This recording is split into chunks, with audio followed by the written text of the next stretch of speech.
Today we're going to start the second packet of Chapter 9 notes, and today we're going to be depending on our calculator to do most of the math that we need to.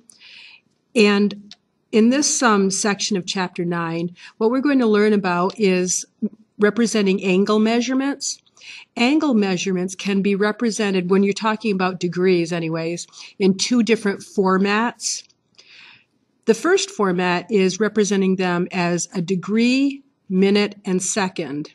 This kind of comes from map making. I know if you're looking at latitude and longitude, if you're looking at the degrees north, south of the equator, whatever, you usually talk about it in terms of degrees, minutes, and seconds. And I think that's where this came from. But what we are doing is we're taking 1 degree and we're actually dividing even though 1 degree is very, very small, we're dividing 1 degree up into 60 parts. And the 60 parts are the minutes. And then we can take each minute and divide that up into 60 parts, which is seconds. So that's one format of representing angles when we're talking about degrees. The other format is decimal degrees. That's like 13.5 degrees or 47.39 degrees.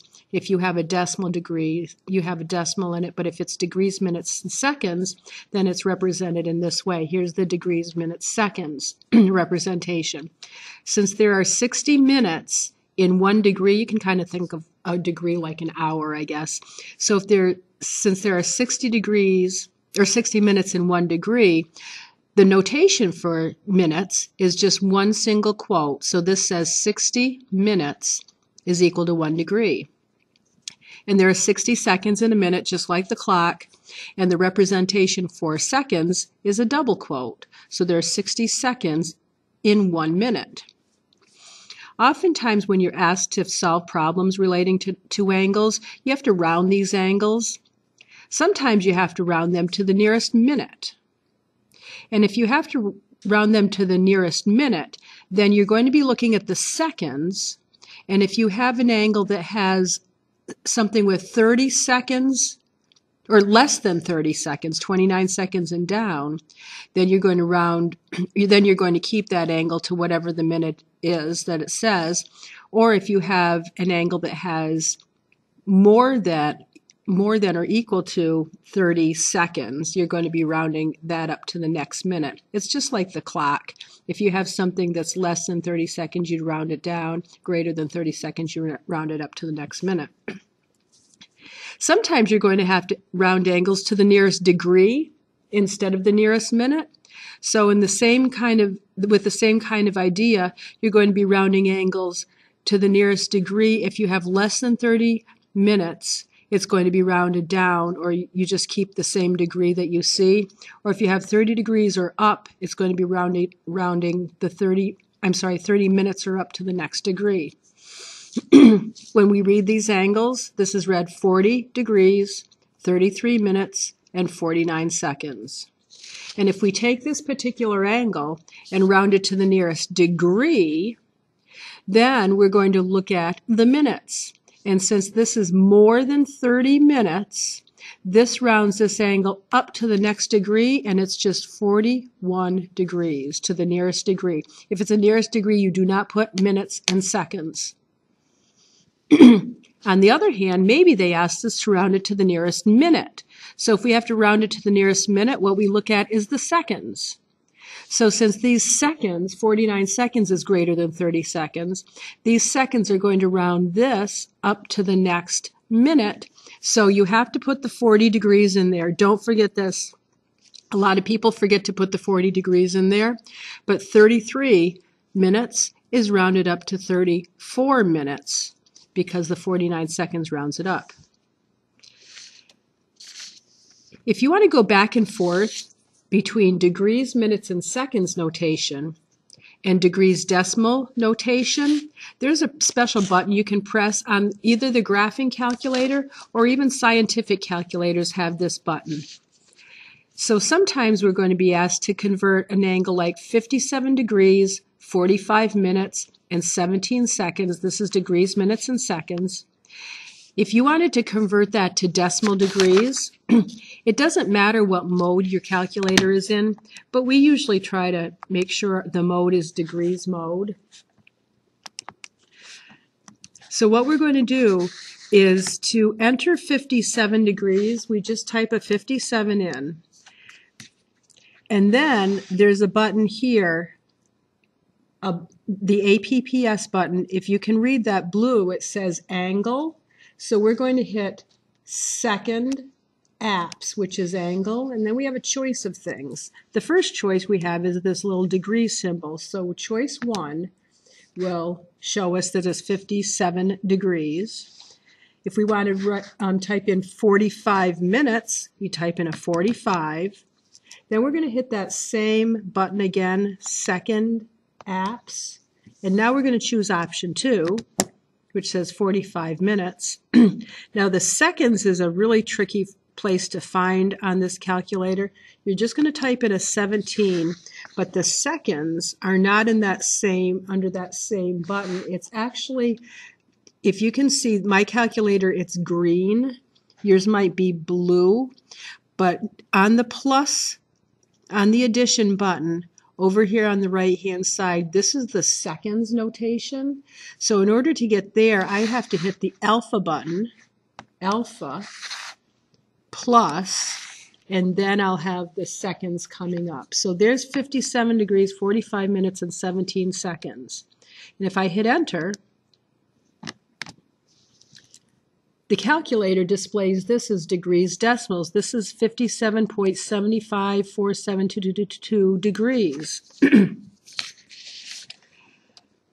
So if you wanted to change that to decimal degrees, it would be 57.7547, and I see 4 2s under there. I don't know if it keeps going on forever, but so that's how many degrees decimal that is.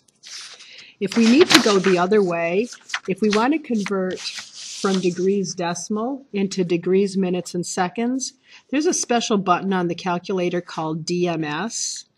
And so if I wanted to do 48.555 degrees, I can just type in 48.555. Now if I hit second apps, again, which is that same angle button, option 4 says convert that angle into degrees, minutes, and seconds. So I just type in option 4, and it comes up like that. And then we have 48 degrees, 33 minutes, and 18 seconds appearing because our calculator converted it for us. 48 degrees, 33 minutes, and 18 seconds. And I tell you right here that the DMS button is option 4 on the angle menu. So don't forget where this is on the calculator. And this tells you where on the calculator you find the degrees, minutes, and seconds. If you have just a scientific calculator, there's the same kind of button here. It's under the delete button. There's a degrees, minutes, and seconds. So if I wanted to do, let's say I want to do 48 degrees, so 48, hit the degree button and hit the option. 33, hit that degree button, and it's this option here, minutes. And actually this is even easier than a graphing calculator to use because the seconds are also on the same menu. So there's your 48 degrees, 33 minutes, and 18 seconds. And when you hit enter, it'll give you that decimal degrees. Like, hopefully you can see this calculator. And if you want to go back into degrees, minutes, and seconds, you hit that same button here under the delete button. And if you scroll all the way over to the, oops, I went too far, all the way over to the end, there's that convert to DMS button here. So we can convert it back into DMS, and it's 48 degrees, 33 minutes, and 18 seconds. So I like these scientific calculators actually better than the graphing calculators to do this kind of work. It's a little bit easier to remember. The second page of these notes, actually what we're going to do now is find measures of angles. We haven't done this yet. All we've been doing is calculating sine, cosine, and tangent of the angle that is given to us. But now what we have to do is we have to figure out what the angle is. So on a calculator, we have to use the inverse trig button, and the inverse trig button is just second sine, and you can see the little blue words here. This says inverse sine, inverse cosine, inverse tangent. That means give me an angle if I give you the sine. So that's what this little statement says up here. Hit the second button first, and then you hit the sine, cosine, or tangent button depending on what you're given. So that's really important. A lot of people forget about that second before you do the, the cosine button. So here's an example. I'm telling you that the cosine of some angle, I don't know what that angle is, but the cosine of that angle is 0.0258. Now I'm going to try to figure out how big that angle is and then round it to the nearest minute. So right here I tell you we're in degrees mode.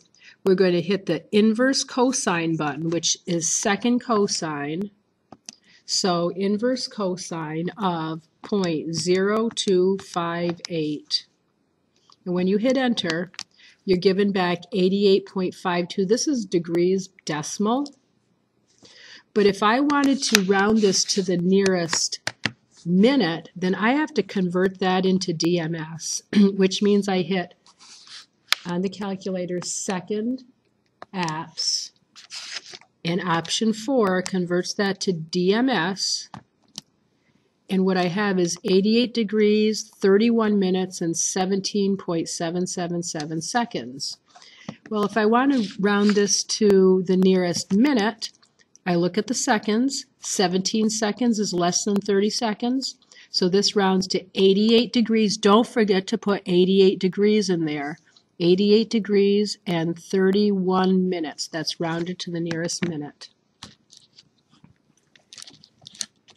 In the next example, I'm telling you what the angle is. You don't have to figure it out. So you don't hit second sine.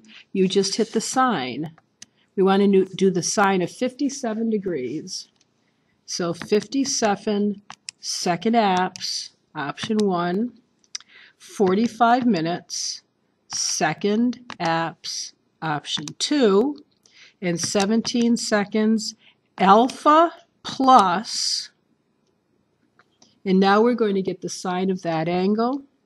When you hit enter, your answer, and we always round these to the nearest 4, or actually to 4 decimal places, but since they didn't say anything about rounding, we'll put the whole thing in. 0.84577179884 would be the sine of that angle right there.